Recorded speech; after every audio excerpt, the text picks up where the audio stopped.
नमस्कार, अनादि टीवी में आपका स्वागत है। मैं हूं आपके साथ ब्रजेश चौक से।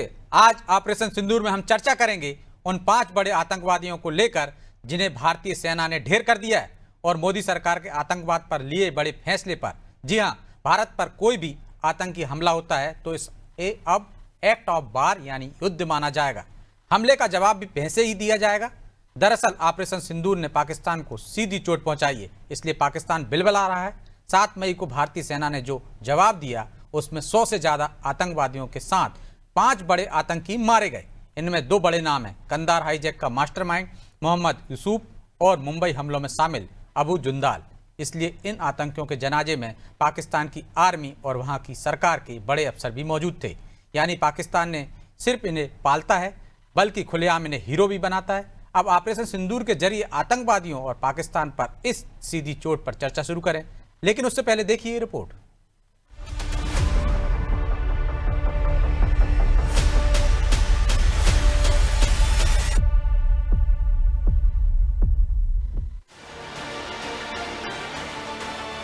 पाकिस्तान एक ऐसा मुल्क जो न सिर्फ आतंकी फैक्ट्री चला रहा है बल्कि अब उन आतंकियों के जनाजों में शामिल होकर खुलकर उन्हें शहीद भी घोषित कर रहा है। दरअसल एक बार फिर पाकिस्तान का आतंकी चेहरा बेनकाब हो गया है। 22 अप्रैल को जम्मू कश्मीर के पहलगाम में हुए आतंकी हमले का बदला भारत ने 7 मई को लिया। ऑपरेशन सिंदूर के जरिए भारतीय सेना ने आतंक के उन आकाओं को ठिकाने लगा दिया जिन्हें पाकिस्तान की सरकार और फौज खुद सिर पर बैठा कर रखती थी। लेकिन ऑपरेशन सिंदूर के तहत भारत ने 100 से ज्यादा आतंकियों के साथ ही टॉप 5 आतंकवादियों को जहन्नुम पहुंचाया है।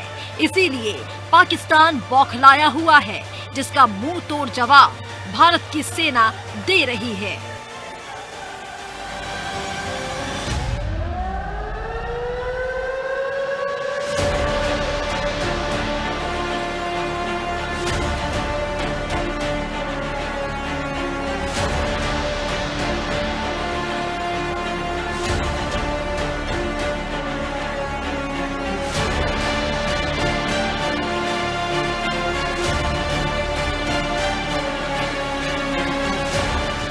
पाकिस्तान की फौज और सरकार खुद इन आतंकियों के जनाजे में शामिल होकर ये साबित कर रही है कि ये मुल्क आतंकियों का मसीहा है। लेकिन अब उन आतंकियों के बारे में भी जान लीजिए जिन्हें ऑपरेशन सिंदूर के तहत मिट्टी में मिला दिया गया। पहला आतंकी मुदस्सर खडियान उर्फ अबू जुंदाल, लश्कर-ए-तैयबा का आतंकवादी, मुरीदके में मरकज तैयबा का प्रभारी था। ये 26 नवंबर 2008 मुंबई में हुए आतंकी हमले में शामिल था। पाकिस्तानी सेना ने अंतिम संस्कार में इसे गार्ड ऑफ ऑनर दिया है। दूसरा आतंकी हाफिज मोहम्मद जमीर, जैश-ए-मोहम्मद का बड़ा आतंकी, मौलाना मसूद अजहर का सबसे बड़ा साला, बहावलपुर में मरकज सुभान अल्लाह का प्रभारी, युवाओं को कट्टरपंथी बनाने और फंडिंग में सक्रिय था। तीसरा आतंकी मोहम्मद यूसुफ अजहर उर्फ उस्ताद जी, मोहम्मद सलीम गोसी साहब, जैश-ए-मोहम्मद का आतंकी और मसूद अजहर का साला, आतंकी संगठन में हथियारों के प्रशिक्षण का प्रभारी, जम्मू कश्मीर में कई आतंकी हमलों में शामिल था। IC-814 विमान अपहरण यानी कंधार हाईजैक की साजिश रचने वालों में शामिल था। चौथा आतंकी खालिद उर्फ अबू अकाशा, लश्कर-ए-तैयबा का आतंकी, अफगानिस्तान से हथियारों की तस्करी में शामिल था। जम्मू कश्मीर में कई आतंकी हमलों में शामिल। फैसलाबाद में अंतिम संस्कार हुआ। पाकिस्तानी सेना के अधिकारी भी शामिल हुए। पांचवा आतंकी मोहम्मद हसन खान, जैश-ए-मोहम्मद का आतंकी, पिता POK में जेम का ऑपरेशनल कमांडर मुफ्ती असगर खान कश्मीरी। मोहम्मद हसन की जम्मू कश्मीर में आतंकी हमलों की योजना में अहम भूमिका थी। प्रधानमंत्री नरेंद्र मोदी ने 2 टूक कहा था कि कल्पना से परे सजा देंगे। वो अब एक एक करके सच हो रही है। भारत ने आतंकियों को उसी जमीन पर मारा है जहां उन्हें पनाह दी गई थी।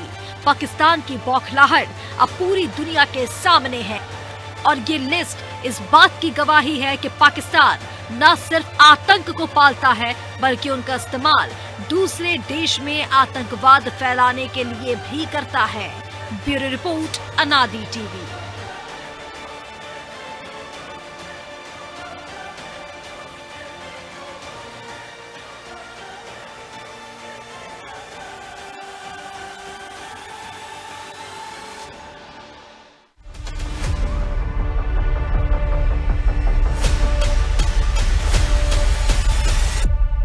भारत पाक। चलिए इन सवालों के साथ इस मुद्दे पर चर्चा शुरू करते हैं। चर्चा में हमारे साथ मौजूद हैं रक्षा विशेषज्ञ धन सिंह भलावी और हमारे सहयोगी प्रभु पटेरिया। तो प्रभु जी, शुरुआत आपसे ही करते हैं। एक तो ये खबर आ रही है, इसी पे एक छोटी सी प्रतिक्रिया आपकी कि डोनाल्ड ट्रंप दावा कर रहे हैं, हो सकता है ऐसे दावे तो वैसे भी पहले भी कर चुके हैं वो, कि सीज फायर के लिए तैयार हो गए, लेकिन हालात तो वैसे दिख नहीं रहे हैं। लगातार पाकिस्तान चौथे दिन भी हमला कर रहा है और हम उससे एक कदम आगे बढ़ने की बात कर रहे हैं कि कोई भी आतंकी घटना होगी तो उसे युद्ध माना जाएगा। देखिए ब्रजेश जी, हमारे विदेश मंत्रालय की जो तरफ से लगभग रोज या कहें कई दिन में 2 बार भी प्रेस कॉन्फ्रेंस करके यही बताया जा रहा है कि भारत लड़ाई नहीं चाहता है, भारत लड़ाई नहीं लड़ रहा है। भारत केवल उस पर जो हमले हो रहे हैं या उस पर जो आक्रमण किया जा रहा है उसका जवाब दे रहा है और वहां पर आक्रमण कर रहा है, पिन पॉइंट वहां पे कर रहा है जहां से भारत पर आक्रमण किया जा रहा है, गोले दागे जा रहे हैं या फिर ड्रोन छोड़े जा रहे हैं या मिसाइल अटैक किया जा रहा है। इसके अलावा भारत कोई लड़ाई नहीं लड़ रहा है। बिल्कुल, पहले दिन से ही कह रहे हैं कि हमको जो करना था, मैं आतंकवादी ठिकानों पर हमने निशाना बनाया जी। इसके अलावा युद्ध नहीं चाहते। हाँ, तो भारत युद्ध नहीं चाहता, तो भारत तो पहले से बातचीत के लिए तैयार है। हमने उनको 15 दिन का समय भी दिया था। जब पहलगाम की घटना हुई तो हमने 15 दिन का समय भी दिया था कि इसके लिए जो भी जिम्मेदार हैं उनको वो बाहर कर दे, सामने कर दे। भारत ने अपने हिसाब से पूरी तलाश कराई, सारे सूत्र वहां जाते हुए दिखाई दिए पाकिस्तान के उन अड्डों की तरफ। उसके बाद भारत ने केवल उन अड्डों पर कार्रवाई की थी जो आतंक के ठिकाने थे।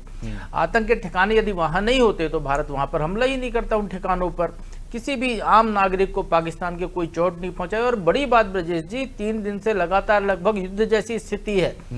हमारे यहाँ 8:30 बजे के बाद पाकिस्तान के वाले तो ऐसा लगता है कि खाना खा के सीधे बंदूक लेके ही बैठ जाते हैं, ड्रोन छोड़ने लगते हैं 8:30 बजे से, वो अपने सारे कामों से फुर्सत होने के बाद। तो हमारे यहाँ संयम बरता गया है और उसके बाद जब वो पाकिस्तान से हमले होने लगे तो उसका जवाबी कार्रवाई हमारे यहाँ की जाती है और उन्हीं जगहों पर की गई है।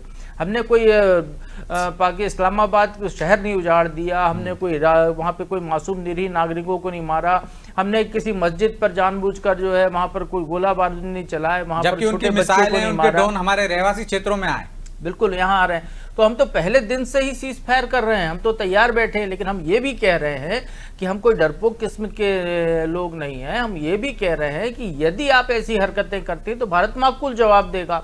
आज हमने कह दिया है कि भैया पाकिस्तान की तरफ से कोई आतंकवादी हरकत होती है या कोई भी ऐसी भी घटना होती है तो उसको युद्ध माना जाएगा, एक्ट ऑफ वॉर माना जाएगा। तो हम अपनी तरफ से तैयार हैं। अब ट्रंप का दावा किस आधार पर ट्रंप ने किया है, क्योंकि पाकिस्तान के जो तमाम बड़े अधिकारी, पदाधिकारी, मंत्री हैं वो पाकिस्तान के नेताओं के साथ लगातार बात करने में लगे हुए थे। भारत के रक्षा मंत्री से भी बात हुई है।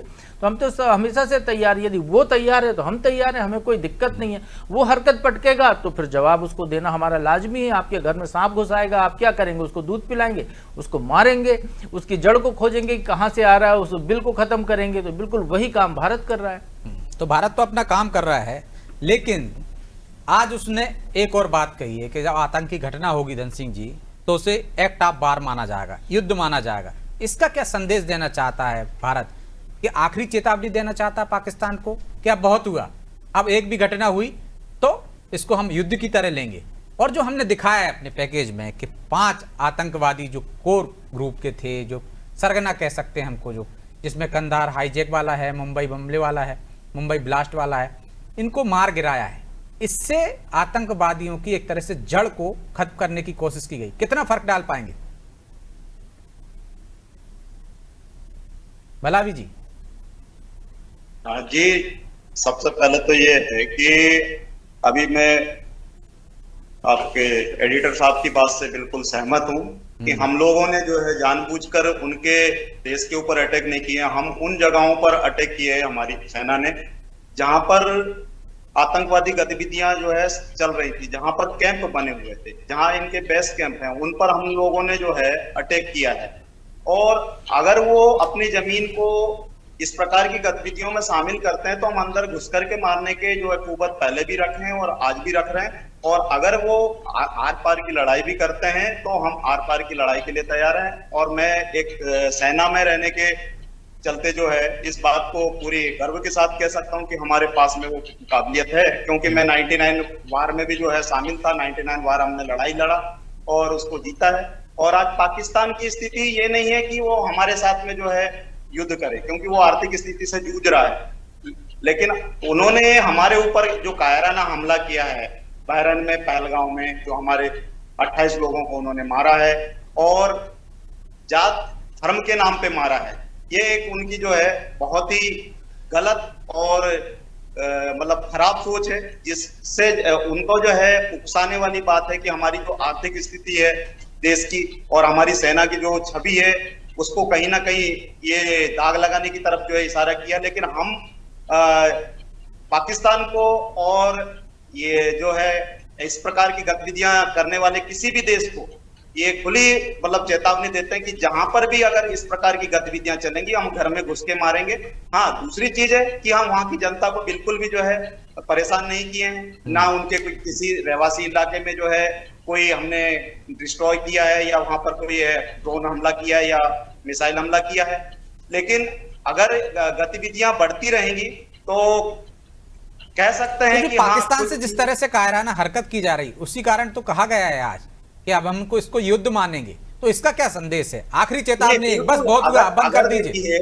अभी वही मैं बोल रहा हूं कि अगर पाकिस्तान हमारे क्षेत्र में अंदर आता है तो हमें भी जो है उनके क्षेत्र में जाकर के पूरी तरह से उन कैंपों को बर्बाद करने का हक है। और अगर पाकिस्तान इसका सपोर्ट करता है तो फिर वो जो है आर पार के लिए भी तैयार रहे। और अगर आर पार होता है तो हमारे देश के जो है जवान हैं, हमारे देश की जो सेना है, उनको मुंह तोड़ जवाब दे करके ज्यादा नहीं चलेगा। ये जो अगर हुआ भी आर पार की लड़ाई तो हमारे देश में इतना सक्षम है कि हमारे यहाँ की सेना इतनी सक्षम है कि हम जो है जल्दी पाकिस्तान को पानी पिला देंगे। तो पाकिस्तान को पानी हम पहले भी पिला चुके हैं प्रभु जी, और अब भी पिला देंगे। लेकिन जो आपने भी कहा, जो महलावी जी ने भी कहा कि हम संयम बरते हुए हैं, लगातार संयम का परिचय दे रहे हैं। 1965 में भी पिलाया है और 99 में भी उसको पानी पिलाया है। बिल्कुल। और अभी अगर वो नहीं, हम क्या है शांति में चाहते हैं। हमारा जो है वसुधैव कुटुंबकम की जो है एक रीति है और हम सबका साथ जो है सभी को संभावना, मानवता, मानव दर्शन पर जीने वाले देश में एक सेकुलर सिस्टम के साथ में जीने वाले जो हैं लोग हैं। अगर हमारे ऊपर में जबरदस्ती युद्ध थोपा गया, अगर वो अटैक करते हैं, जिस प्रकार से कि खबरें हमें लगातार मिल रही हैं कि हमारे क्षेत्रों में जो है ड्रोन हमले के, अगर वो अपने इन नापाक इरादों से बाज नहीं आता है तो फिर इसका जवाब जो है मुंह तोड़ दिया जाएगा। जैसे हमारे तो ये तो हम पहले दिन से कह रहे हैं प्रभु जी, कह दिया आपने हरकत की तो हम जवाब देंगे। वो हरकत कर रहा है, हम जवाब दे रहे हैं। लेकिन आज कह रहे हैं कि युद्ध माना जाएगा अब कोई आतंकी घटना हुई। इसका क्या मैसेज है? वही सवाल आपसे भी है। और जिस तरह से 5 आतंकवादियों की सूची आई है, बहुत खुशी हुई होगी उन लोगों के, उन परिवारों को जिन्होंने अपना खोया होगा मुंबई ब्लास्ट में या कंधार हाईजैक में जो फंसे होंगे निश्चित तौर पर। तो ये एक बड़ा झटका है जो तस्वीरें सामने आई हैं। बिल्कुल ब्रजेश जी, पहली बात तो यह है कि हम पाकिस्तान को पानी नहीं पिलाने वाले। हम उसको पिछले 70 साल से पानी पिला रहे थे। इस बीच में हमने जो है 4 लड़ाइयां लड़ ली है ना। 3 तो पाकिस्तान के साथ ही अच्छी बड़ी खासी लड़ाइयां हो गई। इतना उसकी तरफ से षड्यंत्र हुआ, इतने सारे धमाके भारत में हुए, इतनी आतंकवादी गतिविधियां उसने की, फिर हम उसको बराबर पानी दे रहे थे। लेकिन इस बार हमने उसका पानी रोक दिया है। अब हम उसको खून के आंसू रुलाने वाले हैं और वही काम भारत कर रहा है। हम अपनी तरफ से कुछ नहीं कर रहे हैं, वो जो हरकतें कर रहा है उसका जवाब हम दे रहे हैं। और जो आपने बताया कि कंधार प्लेन हाईजैक, पूरी दुनिया ने देखा था किस तरीके की परिस्थितियां उस दौरान पैदा हुई थी। 26 साल हो गए उस घटना को। 26 साल बाद उसका जो मास्टरमाइंड है उसको मारने में हमको सफलता मिली। वो पाकिस्तान में ही रह रहा था 26 साल से। हम हमेशा कह रहे थे कि पाकिस्तान का इसमें हाथ है, पाकिस्तान में मानने को तैयार नहीं था, उसको पाल पोस रहा था 26 साल से। 26 साल उसको रखा उनने। दूसरी घटना जो है मुंबई की, 17 साल इस घटना को हो गए। 17 साल बाद इसका मास्टरमाइंड जो इसका षड्यंत्र रचने वाला था उसको हमने मारने में सफलता हासिल की। हमने सारे सबूत दिए, सारे सबूत दिए उनको बार बार। मसूद अजहर जिसको हमने छोड़ा था कंधार हाईजैक के बाद, वो पाकिस्तान में बैठ के भारत को धमकियां देता रहता था, पता नहीं कहाँ छुपा हुआ है, अब रो रहा है वो कि उसके परिवार के लोग मारे गए और ये हो गया। तो हम इतने सवाल तक यही कह रहे हैं ना पाकिस्तान से कि पड़ोसी का धर्म निभा रहे हैं और शांति से हम आपसे कह रहे हैं कि भैया आप इनको दे दो हमको, हम दाऊद इब्राहिम को आपसे मांग रहे हैं कि दे दो, ये हमारे यहाँ के आतंकवादी, हमारे यहाँ के अपराधी, हमको ये चाहिए, हम इनको सजा देंगे कानून के मुताबिक। लेकिन पाकिस्तान उनको देने के बजाय लगातार ऐसे लोगों को बढ़ाता ही चला जा रहा है। तो निश्चित तौर पर अब हमारा ये फर्ज हो गया था, मजबूरी हो गई थी कि हम उन जगहों पर निशाना साधें, उन लोगों को टारगेट करें जो भारत में आतंकवाद फैला रहे हैं। हमने वही काम किया, हमारे देश ने कोई गलती नहीं की। अमेरिका भी यही करता है, इजराइल भी यही करता है, यूएन के नियम भी यही हैं कि आपके देश में यदि कोई घुसपैठ करता है, आपके देश में कोई इस तरीके के आतंकवादी गतियों का कोई अड्डा दूसरी जगह से बैठकर चला रहा है, तो आप उस अड्डे को अपने देश के हित में नष्ट कर सकते हैं। अधिकार है हमको, वैश्विक अधिकार प्राप्त है। यदि भारत में ऐसा कोई अड्डा चल रहा होता है तो पाकिस्तान को भी अधिकार था, लेकिन हम तो ऐसा कोई काम करते ही नहीं। हम तो बुद्ध का देश है, शांति का देश है, राम का देश है। लेकिन वो तो कहते यही है कि आपके यहाँ अड्डे चल रहे हैं, आपने हमारे रियासी इलाकों में मारा, आज तो और हद कर दी। उन्होंने कहा कि आपने अफगानिस्तान पर भी बम बरसाए। ब्रजेश जी, हमारे यहाँ अड्डे नहीं चल रहे हैं, आप संशोधित करिए इस बात को, अपनी बात को सुधार कीजिए। हमारे यहाँ अड्डे नहीं चल रहे हैं। ये पाकिस्तान ने जो हरकतें की हैं, पाकिस्तान की मिलिट्री ने जो काम किया, उसका जवाब हमारी सेना ने दिया है। और आरोप हम पे लगा रहे। पाकिस्तान जो जिस तरीके के लगातार आप देखिए ना, 8:30 बजे हमारे यहाँ आदमी शांति से खाना खाए, भोजन करने का समय होता है और वो ड्रोन छोड़ रहा है, फायरिंग कर रहा है, तो निश्चित तौर पर उसको जवाब तो देना ही पड़ेगा ना। जब राम भगवान के समय भी राक्षसों के साथ यही किया गया था, जब आप जो है उनको यज्ञ नहीं करने दे रहे, पूजा पाठ नहीं करने दे रहे, तो उनको भी नेस्तनाबूद किया गया था। वही स्थिति यहाँ पर है।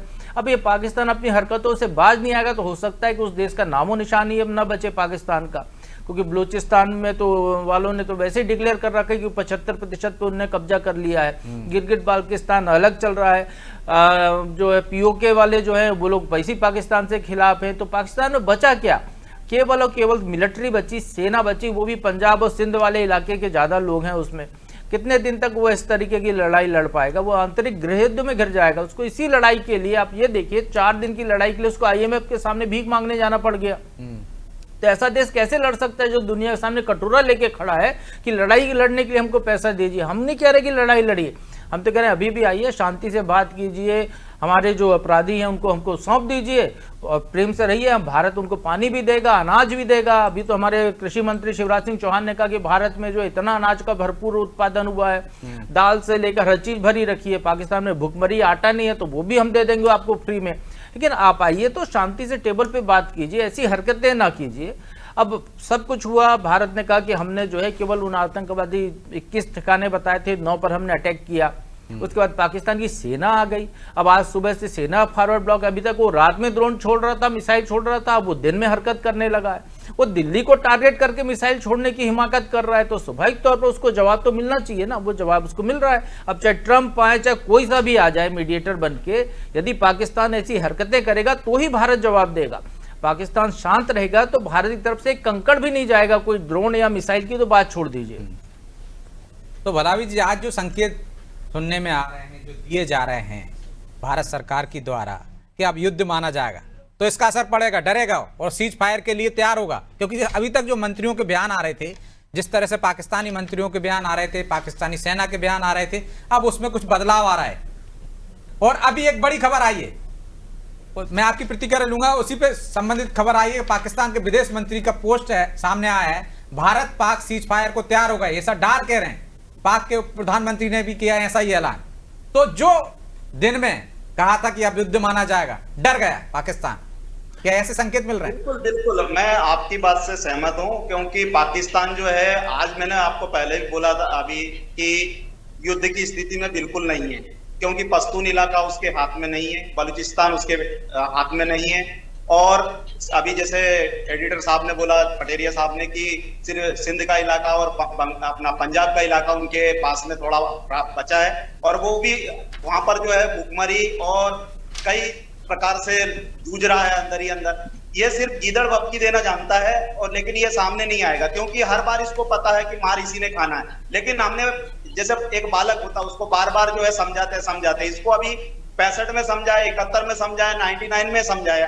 अगर इस बार अगर इसने थोड़ा भी कदम गलत उठाया तो हम लोग जो हैं, उन्होंने तो सिर्फ ईंट फेंका है, अब हम पत्थर और गोले बारूद से जो है उसकी मिट्टी मिला देंगे, क्योंकि हम चाहते हैं शांति। अगर शांति से ये बात, क्योंकि हम अभी तक का कभी भी हमने गैर इरादतन उसके क्षेत्र में कोई भी इन्फिल्ट्रेशन नहीं किया, लेकिन आज लगातार, क्योंकि कश्मीर के अंदर मैं 7 साल में रहा हूं, 7 सालों में मैंने देखा हूं कि इन्फिल्ट्रेशन मैक्सिमम उनके पास में होता है, तो वो अपनी जगह का इस्तेमाल गलत इरादों के लिए क्यों करने देता? अगर गलत इरादे के लिए तुम अपना क्षेत्र को इस्तेमाल करोगे, हमारे क्षेत्र में हमारी जनता को जो है नुकसान होगा, तो हम खामोश तो बैठेंगे नहीं। हमारी सेना, हम जो है उसको जवाब देने के लिए तैयार है। तो लेकिन अगर प्रभु जी, हमारे राष्ट्रपति महोदय बोल रहे हैं कि भाई आप जो है सेना में तैयार हो जाए, तो मैं आज भी जाने के लिए, बिल्कुल, आज मैं 5 साल हो गया मुझे रिटायर हुए, लेकिन आज भी जाने के लिए तैयार है। बिल्कुल, और आपको जरूरत नहीं पड़ेगी, वैसे शांति हो जाएगी। देशवासी ऐसा चाहते हैं, लेकिन हमारी सेना सक्षम है, जरूरत नहीं पड़ेगी। प्रभु जी, लेकिन बिन पैंदी के लोटे हैं एक तरह से, जो मंत्री हैं वहां के, प्रधानमंत्री हैं, क्या इस बयान को कितनी गंभीरता से देखा जा सकता है? क्योंकि सुबह कुछ कहते हैं, दोपहर में कुछ कहते हैं, शाम को पलट जाते हैं। ब्रजेश जी, ये बयान की क्या स्थिति है, ये तो मतलब आज रात की घटना के बाद पता चल पाएगा कि रात में पाकिस्तान क्या करता है। जिस देश का रक्षा मंत्री कल तक ये कह रहा हो कि हम तो युद्ध चाहते हैं, हम लड़ना चाहते हैं, हम आगे बढ़ना चाहते हैं, जिस देश का प्रधानमंत्री मुंह सीकर कहीं पे छुपकर बैठा हो, जिस देश का रक्षा मंत्री ये कहता हो कि यदि क्या निर्णय लेना है, ये फैसला जो है आर्मी के जो बड़े लोग हैं वो निर्णय लेंगे, तो रक्षा मंत्री किस लिए होता है? हमारे रक्षा मंत्री मीटिंग कर रहे हैं, राजनाथ सिंह, तीनों सेना के प्रमुख उनके बगल में बैठते हैं, वो जो तय करते हैं वो काम हमारे देश में होता है। लेकिन वहां का रक्षा मंत्री क्या कहता है कि वो जो मौलाना मुनीर है वो जो तय करेंगे वही निर्णय होगा। वो कहता है कि पाकिस्तान तो जंग के लिए तैयार है, वो भारत से लड़ना ही चाहते हैं, उतारू हैं। अब उनके विदेश मंत्री कह रहे हैं, इसके क्या औचित्य है? पहले तो वो सब मिलकर आपस में बैठकर तय कर लें कि प्रधानमंत्री, रक्षा मंत्री, विदेश मंत्री जो कह रहे हैं सब एक राय है, तीनों एक साथ बैठकर बोले तो हम माने उनकी बात। उनकी राय कितने मायने रखती है? और उनकी राय को जो सेना प्रमुख है उनके, वो क्या कह रहे हैं, तो उसके बाद स्थिति माफी चाहता हूं प्रभु जी, क्योंकि समय की बाध्यता है, इसलिए चर्चा को यहीं विराम देंगे और सीधा